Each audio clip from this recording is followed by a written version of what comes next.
मित्रों, नवरात्रि का बहुत ही पावन सा महीना चल रहा है और अब फाइनली वह दिन आ गया है जिस दिन हमें नवरात्रि में कलश का विसर्जन करना है।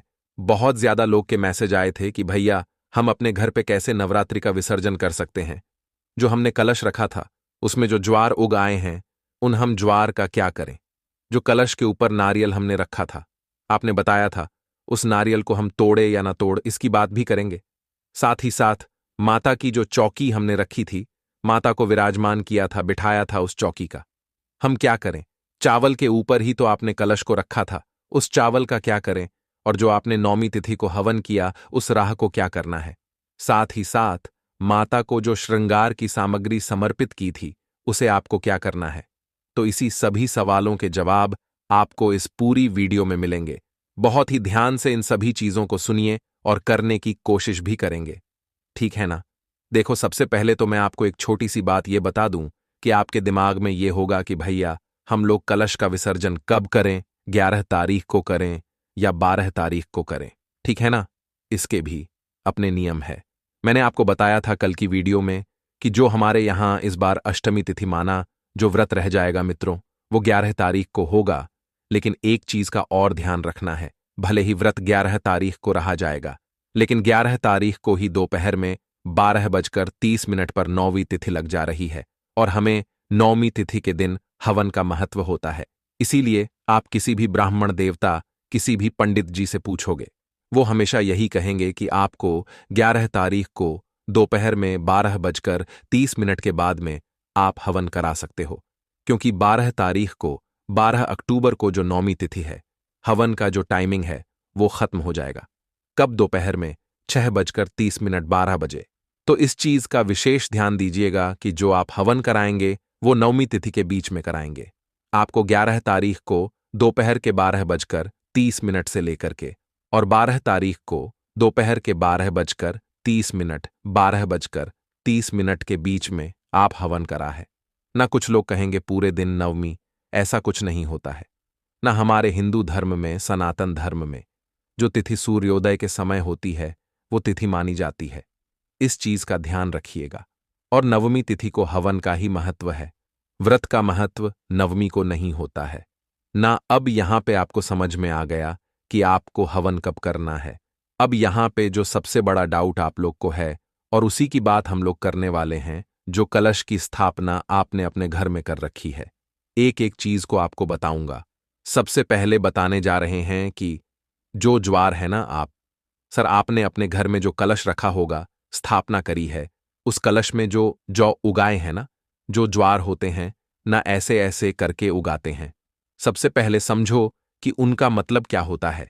जिन भी लोगों के घर में ज्वार ज्यादा मात्रा में उगाते हैं, नवरात्रि के दिनों में उनके घर में कभी धन की कमी नहीं होती है। और इसका यह भी संकेत होता है कि देवी मां हमारे किए गए पूजा पाठ से प्रसन्न हुई हैं, जिससे ये जौ ज्यादा मात्रा में निकले। आप बहुत सारे ऐसे घर देखोगे जिनके घर में जौ ज्यादा मात्रा में नहीं निकलते। इसका मतलब कुछ ना कुछ अब नाराज नहीं होती है देवी मां कभी भी, बट कहीं ना कहीं हमसे पूजा पाठ में या फिर किसी चीज में कोई भी कमी रह गई है जिससे ज्वर नहीं उग पाते, ठीक है ना। अब देखो, ये जो ज्वर उग गए हैं ना, इनको हमें क्या करना है। हमारे घर के आसपास में कोई भी नदी हो, तालाब हो, कुआं हो, बावड़ी हो, वहां पर लेके जाना है और इन जव को नदी में विसर्जन कर देना, ठीक है ना। पहली चीज। दूसरी चीज, आपने ये जो कलश की स्थापना कर रखी है दोस्तों, इस कलश के ऊपर ये जो नारियल रखा है, दूसरा जो सबसे बड़ा सवाल आप लोगों का होता है कि भैया इस नारियल का हम क्या करें। हम क्या इस नारियल को तोड़ सकते हैं या फिर खा सकते हैं। इसका जवाब है हाँ, ये माता का प्रसाद होता है, तो आपको इसे कहीं फेंकना नहीं है, किसी को देने की जरूरत नहीं है। बहुत सारे घर में इसको फेंक देते हैं या फिर पंडित जी को लोगों देख देते हैं। आपका मन हो तो पंडित जी को दे सकते हो, बट मैं तो यही कहूंगा कि जैसे हमारे यहां क्या होता है, हमारे यहां भी रखा जाता है। तो हम लोग इसको फोड़ करके और पूरा घर, पूरा परिवार प्रसाद के तौर पे इसे खाते हैं। तो आपसी खा सकते हैं, कोई इशू नहीं है, कोई दिक्कत नहीं है। कुछ लोग ये भी कहते हैं कि भैया ये जो नारियल है, जब हम इस नारियल को तोड़ते हैं तो ये नारियल खराब निकलता है, फिर इसमें से अजीब सी स्मेल आती है, सड़ने वाली। तो इसका क्या मतलब होता है। जो नारियल अगर हम फोड़ते हैं देवी माता के सामने, अगर वह नारियल खराब निकल जाता है मित्रों, इसका पूरा पूरा मतलब होता है कि आपके लगाए हुए प्रसाद को देवी माता ने स्वीकार कर लिया और पूरा भोग ग्रहण कर लिया। इसीलिए प्रसाद क्या होता है, खराब निकल जाता है। तो अगर आपके यहाँ खराब निकलता है तो उदास होने की जरूरत नहीं है। इसका मतलब है देवी माता ने उसे ग्रहण कर लिया। तीसरी बात, अब यहाँ पे हम लोग एक बात और करते हैं कि मैंने आपको बताया था कि ये जो आपने कलश यहाँ पे रखा है, इसके नीचे आप या तो चावल रख लेना या तो कोई सा भी अनाज का दाना। सॉरी, यहाँ पे आपने नारियल के ऊपर रखा होगा ना। आपने जहां पे भी चावल रखा है उस चावल के दाने को आप चाहे तो जिस नदी, तालाब, सरोवर में कोई भी मछली रहती हो उन मछलियों को लेके जाएंगे, और अगर आप खिला देते हैं तो इससे भी क्या होता है, जो माता होती हैं वो खुश होती हैं। तीसरी बात, अगर मान लेते हैं नदी तालाब नहीं है घर के आसपास में, तो आप किसी भी वृक्ष के नीचे उन जो चावल का दाना था ना उसको आप रख सकते हो। ठीक है ना। इतनी बातें समझ में आई। हम लोग कुछ और डाउट के बारे में बात कर लेते हैं।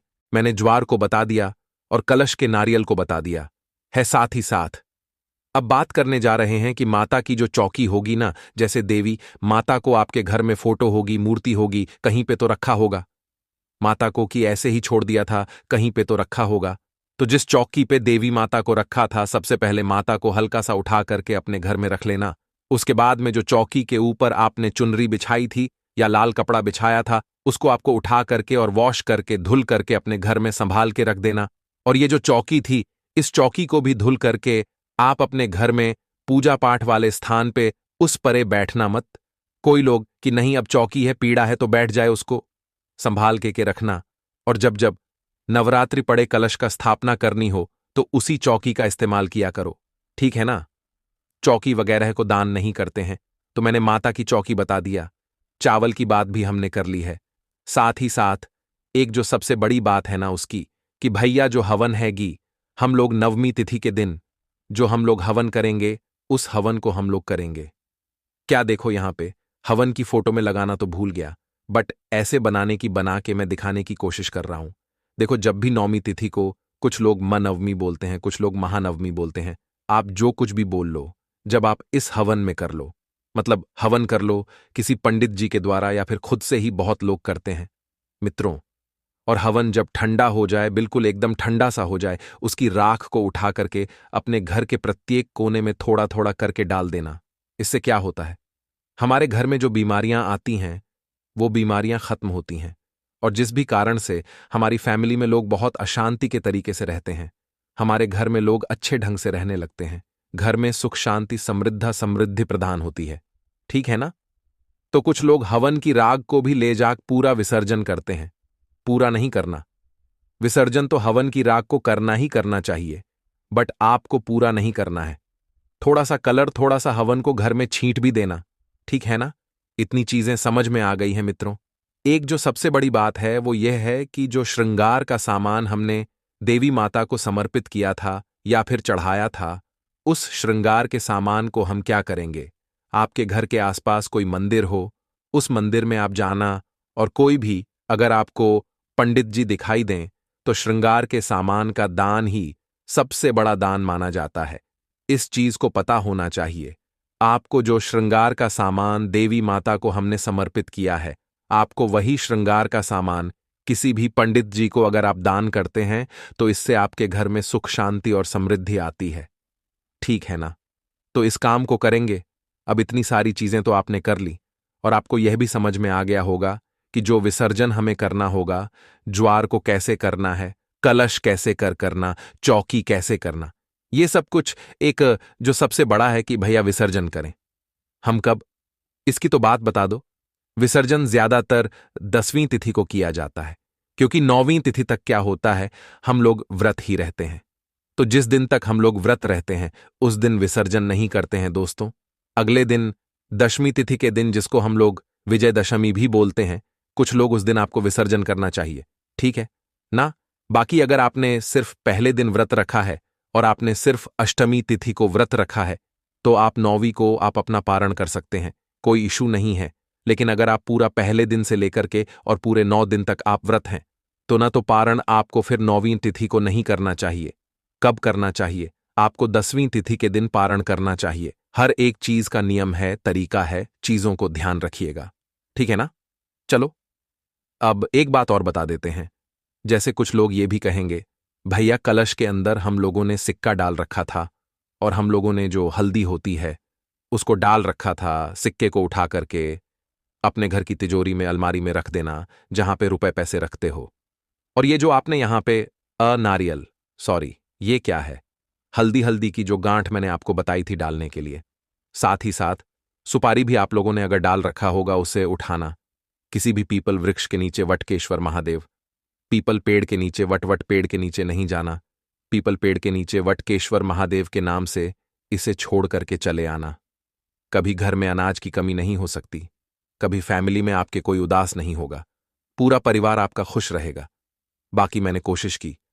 आप सभी को नवरात्रि में कलश विसर्जन कैसे करना है, मित्रों, कब करना है, कौन से टाइम करना है और इन सभी सामान का करना क्या है, सब कुछ बता दिया। कुछ पूछना है?